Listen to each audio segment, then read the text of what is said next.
Alright, so here I am. I wanted to do a video basically to talk about the Walgreens stuff, and then I didn't like how the video went. Didn't feel it was really informative either, so I kind of scrapped the video. But I did want to talk about, I did feel real good about this, is the Topps Chrome Stadium Club that came out, and the Topps Chrome Alan Ginter that came out. And I don't have any of the cards to show because you go to the store and they're already gone, right? They're not even there. I don't even think the Alan Ginter is formally released yet. But the Topps Chrome has just been bought up like crazy. Like, it's just nowhere to be found. And the scalpers are taking it, obviously, and they're selling it for more money, and rightfully so.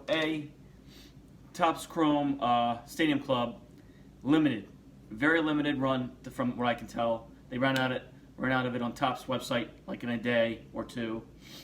And it's a nice set because it's a 400 card base set, and it's all Chrome Stadium Club. We never had that before. This is new. So I mean, I'm really impressed with that release. Number one. Number two, Stadium Club, I think for a lot of baseball card collectors has always been like their second or third favorite card to collect. I like to open up cards as I talk. So just decided to go to the store and buy a Topps update pack. Why not, right? And of course, nothing great in here, but you know, no, it's a pack of cards nonetheless. Anyway, the Stadium Club cards, if you're looking at the regular version versus the Chrome version, and you're saying which one's going to hold more value going forward, that's a toss-up. It's a toss-up because there was Chrome cards in the original base set, and those cards were technically released 6 months earlier. So, you know, if you're looking for the Bo Bichette Stadium Club card, Chrome, you don't want the new Chrome card that was released. You want the original Topps set. If you want the Lewis Robert, you want the new one because they didn't seem to have a Chrome version. Topps is really funny in that way. They know how to get you. They know that you didn't have the Chrome Lewis Robert 6 months ago. So they held it off until this set on purpose. That's how they get our money. It's genius by them. So if it were me, if I had to pick one of the two Stadium Clubs, I'd probably pick this one because A, everything's Chrome, so you know it's going to grade high, and B, the Lewis Robert was held off till this set. That aside, the original Stadium Club had really cool way where they implemented the longer cards and the Chrome versions, which are obviously different Chrome versions than they are in this set. It's almost like they're short prints, if you will, which I think they are defined that way. So that's my appeal with the Stadium Club Chrome. I think it was a limited print set that came out. I think because it's a 400 card base set, I think there's going to be very few complete sets out there, period, in general, when this is all said and done. I thought that was, so I would definitely recommend, if you can find it, buying that set. The other thing I'll talk about is the Alan Ginter. Now, we've talked about Alan Ginter before, and the reason why we talked about it is because Alan Ginter is a great set to buy if you're a collector. It's not a great set to sell. You know, the whole idea of the rip card is ingenious and fun as hell, you know? So it's something that you can understand people collecting on their own, but it's not something that tends to sell very high. Now, the Chrome one that was just released, first time they've done that as well. So almost extremely limited, also extremely limited print run. So I think these cards will have more value than the original Alan Ginter set.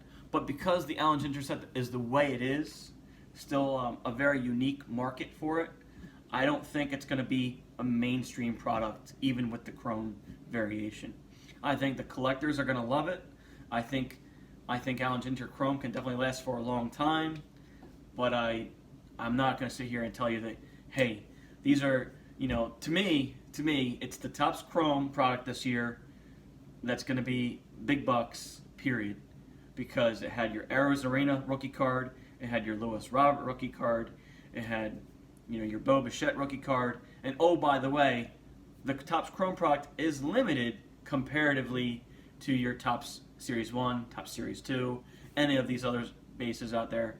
This is the Topps Chrome product for the year is the product to get. And as well, Topps Chrome always has better grades, right? So if I were to say another Chrome product out there that I like, Topps Stadium Club. I obviously like Topps Ginter for myself, but I wouldn't get it thinking you're going to flip it for making money. And that brings me to the Topps update packs that I bought at the store, because everyone's like, hey, there's nothing in them. And you're kind of right. That, there's Willie Stargell card. Nice insert of Acuna, Matata, Nick Allen, first card, Kluber, and another insert here, Willie Mays Hayes. So, 2 packs of cards, 2 inserts, a few inserts. That was fun. So the Topps update seems like it's the kind of the product right now that's not selling as well as some of these other products are. So that's what I'm buying, because I can see it in the stores, and I'm not unhappy with it. To me, Topps update cards always take a few years before they get their value. Devin Williams, rookie cards in here, and yeah, he's a reliever, he's a pitcher, but you know what? If he's around for 10 years being a reliever, that card will be a massive amount of money in 10 years from now, and anybody that's passing on these cards is really going to F themselves over. Pardon my language, but that's my take. So, long and short of it, if you can get your hands on the Topps Chrome Stadium Club, buy it. If you can get your hands on the Topps Chrome Ginter, buy it, because the Topps Chrome Ginter, those few and rare collectors will want to buy it from you, and the Stadium Club, I think, is definitely going to go up in value. So, just definitely impressed with Topps coming out with these alternative products now, because the market is getting bigger. And if you remember, and not to go into this too much, but Stadium Club came out in the 90s. And if you're my age, when Stadium Club came out, it was huge. It was so huge, because we just had the regular Topps cards. They didn't have that soft, glossy back. They had the hard back.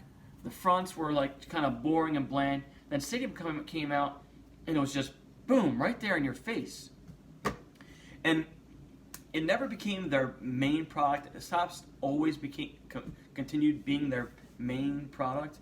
But the Stadium Club cards had such an appeal to those teenage kids, 20 years ago, was it? And now, all these people my age are getting back into the product. And we're all a big fan of that Stadium Club. When I got to look back in a little bit sooner. I got real back into this a little bit back in 2013, and then again, then it jumped out of it a little bit, and then back hard at core 2016. But when I came back in 2013, the first thing I looked for was the Stadium Club. So, I think, and I don't collect Stadium Club anymore, but I think a lot of people that are jumping back into baseball card collecting are probably going to be looking for the Stadium Club, and they're going to definitely turn to the Chrome before they will the regular base variations. But because of that, those Chrome's cards in the base set that you could have purchased 6 months ago, those will probably carry more value long term than anything Chrome else. But either way, you're going to be golden. Either way, you're golden. So I'm happy with that. Anyway, hopefully someday I can open up a pack of these cards for you guys. But that's about it, and we'll cut it a show.